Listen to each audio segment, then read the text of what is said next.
अच्छा, अगला है ये अर्ज है कि यहाँ अक्सर लोगों को जिस्म के मुख्तलिफ हिस्सों पर चिपड़ी मस्सा निकलते हैं, मस्से, और मेरे ख्याल वो जो क्या मोके शोके जो होते हैं, मस्से निकलते हैं, खास कर औरतों के गर्दन पर और छोटे छोटे बच्चों के चेहरों पर।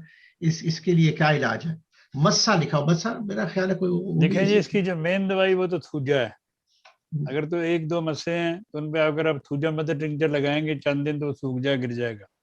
लेकिन अगर ज़्यादा हैं तो उसके लिए एंटीमोनियम क्रूड, टल्का मारा, सल्फर आयोडाइड और एंटीमोनियम क्रूड, सल्फर आयोडाइड, जलका मारा और थूजा, चारों दवाएं 200 में मिला के रोजाना सुबह शाम खाएं।